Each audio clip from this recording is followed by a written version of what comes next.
Laurent Deutsch et Stéphane Bern poursuivent leurs aventures.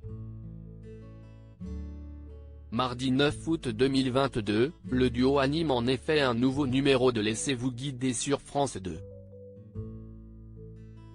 Et pour l'occasion, ils embarquent le téléspectateur dans le Paris du Moyen-Âge, au temps des châteaux forts, des chevaliers et des petites rues tortueuses. Pour la première fois, ils vont déconstruire les idées véhiculées par le cinéma et les romans pour plonger au cœur d'une capitale bouillonnante.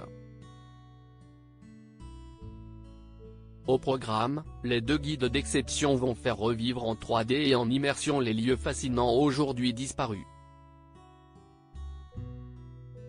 Une chose est sûre, à l'époque, la ville était pleine de mystères et peuplée de personnages au destin étonnant. D'ailleurs, elle a longtemps été décrite comme sombre et sale mais a en réalité été un modèle pour toute l'Europe. Laissez-vous guider, quelles sont les reconstitutions 3D ? Les dracars des Vikings, au Moyen-Âge les Vikings y ont plusieurs fois envahi Paris. Des raids éclairs menés grâce à des bateaux d'exception, conçus pour filer sur l'eau le plus vite possible, les célèbres dracars. Au IXe siècle, il n'était pas rare d'en croiser sur la Seine. Le Louvre médiéval, pour protéger Paris, le roi Philippe Auguste fait construire une enceinte haute de 9 mètres. Il complète ce dispositif de défense par une forteresse militaire, à l'entrée de la ville, le Louvre. Aujourd'hui CIST le musée le plus fréquenté du monde, mais en 1200 CIST un château fort réputé imprenable.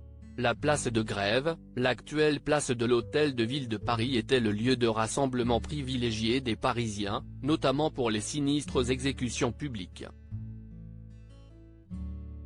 Mais CIST aussi déjà là que se réunissait le maire de Paris de l'époque et ses conseillers. Le pont au change, au Moyen-Âge, les villes étaient tellement peuplées qu'on ne pouvait pas se permettre de perdre le moindre mètre carré. Tous les ponts portaient donc des maisons et des boutiques. Le cimetière des Innocents, dans le quartier des Halles se trouvait un lieu fascinant où les Parisiens se retrouvaient régulièrement, le cimetière des Innocents. Entouré de charniers où les ossements pourrissaient à l'air libre, il accueillait autant de vivants que de morts.